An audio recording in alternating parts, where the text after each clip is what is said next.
Ang Ebanghelyo ni Luke Kabanata 12.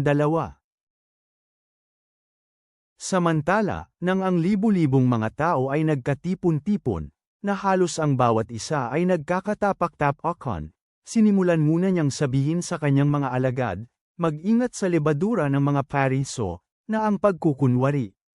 Ngunit walang nakatago ang hindi maisisiwalat, at walang lihim ang hindi malalaman. Kaya kung anuman ang inyong nasabi sa kadiliman ay maririnig sa liwanag, at anuman ang inyong ibinulong sa pinakaloob ng mga silid ay maihahayag sa ibabaw ng mga bubong.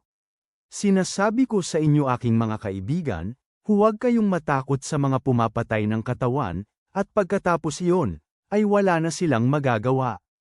Ngunit babalaan ko kayo tungkol sa dapat ninyong katakutin. Katakutin ang taong pagkatapos pumatay ay may kapangyarihang itapon kayo sa impyerno. Oo, sinasabi ko sa inyo, katakutin siya. Hindi ba ang 5 mga maya ay ipinagbibili sa 2 maliit na barya? Ganun pa man, wala ni isa sa kanila ang nalilimutan sa paningin ng Diyos. Ngunit kahit ang mga buhok ninyo sa ulo ay bilang na lahat. Huwag matakot. Higit kayong mas mahalaga kaysa sa maraming maya. Sinasabi ko sa inyo, ang bawat taong kumikilala sa akin sa harap ng mga tao, kikilalanin din siya ng anak ng tao sa harap ng mga anghel ng Diyos, ngunit ang magkaila sa akin sa harap ng mga tao ay ikakaila sa harap ng mga anghel ng Diyos.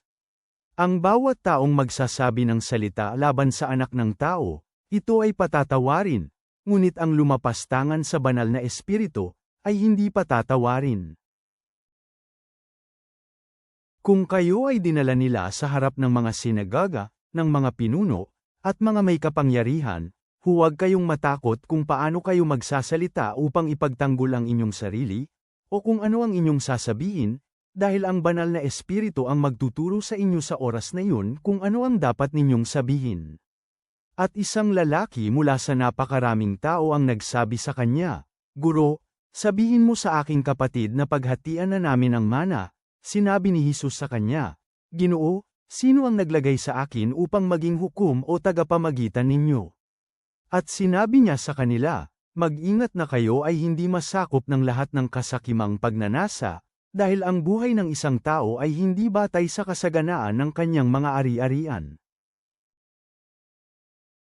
Pagkatapos, nagsabi sa kanila si Jesus ng isang talinghaga, na nagsasabi, ang bukid ng isang mayamang tao ay umani ng masagana, at nangatwiran sa kanyang sarili, na nagsasabi, ano ang aking gagawin, dahil wala na akong paglagyan ng aking mga ani. Sinabi niya, ito ang aking gagawin. Jijibain ko ang aking mga kamalig at tatayuan ko ng mas malalaki at doon ko ilalagay ang lahat ng aking butil at iba pang mga ari-arian. Sasabihin ko sa aking kaluluwa, kaluluwa, marami kang mga ari-arian na naitago sa maraming taon. Magpahinga ng mabuti, kumain, uminom, at magpakasaya. Ngunit sinabi ng Diyos sa kanya, hangal na tao, ang iyong kaluluwa ay kukunin ngayong gabi, at ang mga bagay na iyong inihanda, kanino mapupunta ang mga ito? Ganyan ang isang tao na nag-iipon ng kayamanan para sa kanyang sarili at hindi mayaman para sa Diyos. Sinabi ni Jesus sa kanyang mga alagad, kaya sinasabi ko sa inyo, huwag kayong mabahala tungkol sa inyong buhay, kung ano ang inyong kakainin, o tungkol sa inyong katawan, kung ano ang inyong susuotan. Sapagkat ang buhay ay mas higit kaysa sa pagkain at ang katawan ay mas higit kaysa sa mga damit. Isipin ninyo ang mga uwak, hindi sila naghahasik o umaani. Wala silang bodega o kamalig, ngunit sila ay pinapakain ng Diyos. Gaano na lamang kayo kahalaga kaysa sa mga ibon? At sino sa inyo ang sa pag-aalala ay makapagdaragdag ng kahit 1 cubit sa haba ng kanyang buhay? Kung gayon na hindi ninyo magawa ang kahit pinakamaliit na bagay, bakit kayo nababahala sa ibang mga bagay? Isipin ninyo ang mga liryo, kung paano sila lumalaki. Sila ay hindi nagtatrabaho o ni nagsusulid man lang. Gayunpaman, sinasabi ko sa inyo, kahit si Solomon sa lahat ng kanyang kaluwalhatian ay hindi nakapagdamit na tulad ng isa sa mga ito. Kung dinamitan nga ng Diyos ang damo sa bukid, na nananatili ngayon, at bukas ay itatapon sa pugon, gaano pa kayo na kanyang dadamaitan, o kayong mga maliit ang pananampalataya? Huwag hanapin kung ano ang inyong kakainin, at kung ano ang inyong iinumin, at huwag kayong mabahala. Dahil ang mga bagay na ito ang hinahanap ng lahat ng mga bansa sa mundo, at alam ng inyong Ama na kailangan ninyo ang mga bagay na ito. Ngunit hanapin ang kanyang kaharian, at ang lahat ng bagay na ito ay maidadagdag sa inyo. Huwag matakot, maliit na kawan, dahil ang inyong Ama ay lubos na nalulugod na ibigay sa inyo ang kaharian. Ipagbili ang inyong mga ari-arian at ibigay ito sa mahihirap.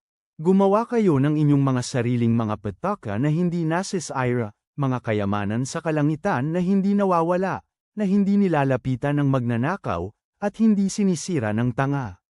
Sapagkat kung nasaan ang inyong kayamanan ay naroon din ang inyong puso. Isuksok ninyo ang inyong mahabang damit sa inyong sinturon, at panatilihing nag-aapoy ang inyong mga ilawan. At maging katulad kayo ng mga taong naghihintay sa kanilang amo na bumalik mula sa kasalan, upang kung siya ay bumalik at kumatok, agad nilang bubuksan ang pinto para sa kanya.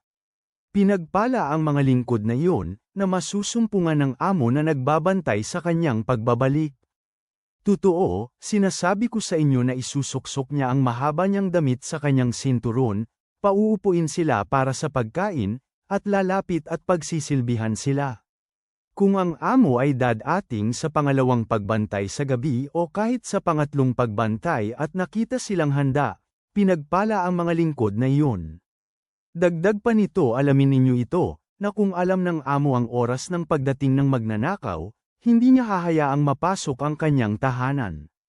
Maging handa din, dahil hindi niyo alam ang oras ng pagdating ng Anak ng Tao. Sinabi ni Pedro, Panginoon, sa amin mo lamang ba sinasabi ang talinghagang ito o para rin sa lahat? Sinabi ng Panginoon, sino ngayon ang tapat at matalinong tagapamahala na itatakda ng kanyang Panginoon para sa ibang lingkod upang ibigay sa kanila ang kanilang bahagi ng pagkain sa tamang panahon? Pinagpala ang lingkod na iyon, na masusumpungan ng kanyang Panginoon na gumagawa niyan sa kanyang pagdating. Totoong sinasabi ko sa inyo na siya ay gagawing tagapamahala sa lahat ng kanyang ari-arian. Ngunit kung sinasabi ng lingkod na iyon sa kanyang puso, matatagalan pa ang pagbabalik ng aking Panginoon, at sinimulan niyang bugbugin ang mga lalaki at babaeng lingkod, at kakain at iinom, at malalasing. Ang Panginoon ng lingkod na iyon ay darating sa araw na hindi niya inaasahan, at sa oras na hindi niya nalalaman, at siya ay pagpipira-pirasuhin at magtatalaga siya ng lugar para sa kanya kasama ang mga hindi tapat. Ang lingkod na iyon, na alam ang kalooban ng kanyang Panginoon at hindi naging handa o ginawa ang ayon sa kanyang kalooban, ay mabubugbog ng madami. Ngunit ang hindi nakakaalam, at gumawa ng mga bagay na karapat-dapat sa pagbugbog, ay mabubugbog ng kaunti. Ang lahat ng binigyan ng marami, marami din ang hihingiin sa kanya, at ang pinagkatiwalaan ng marami, marami ang hihingiin nila sa kanya. Pumarito ako upang magbaba ng apoy sa mundo, at ninanais ko na ito ay magningges. Ngunit mayroon akong bautismo na kailangang danasin, at labis akong namimighati hanggang sa ito ay matapos. Iniisip ba ninyo na ako ay naparito upang magdala ng kapayapaan sa mundo? Hindi, sinasabi ko sa inyo, sa halip ay pagkabahabahagi. Dahil mula ngayon may 5 sa isang tahanan na magkakabahabahagi, 3 tao laban sa 2 at 2 tao laban sa 3. Sila ay magkakabahabahagi, ama laban sa anak na lalaki at anak na lalaki laban sa ama, ina laban sa anak na babae at anak na babae laban sa ina, ang biyenan na babae laban sa manugang na babae at manugang na babae laban sa biyenan na babae. Sinasabi din ni Jesus sa napakaraming tao, kung nakikita ninyong namumuo ang ulap sa kanluran, agad ninyong sinasabi, may ulan na paparating, at gayon ang nangyayari. At kung iihip ang hangin sa timog, sinasabi ninyo, magkakaroon ng matinding init, at ito ay nangyayari. Mga mapagkunwari, alam ninyo kung paano ipakahulugan ang anyo ng mundo at kalangitan, ngunit paanong hindi ninyo alam bigyang kahulugan ang kasalukuyang panahon? Bakit hindi ninyo hatulan kung ano ang tama para sa inyong mga sarili?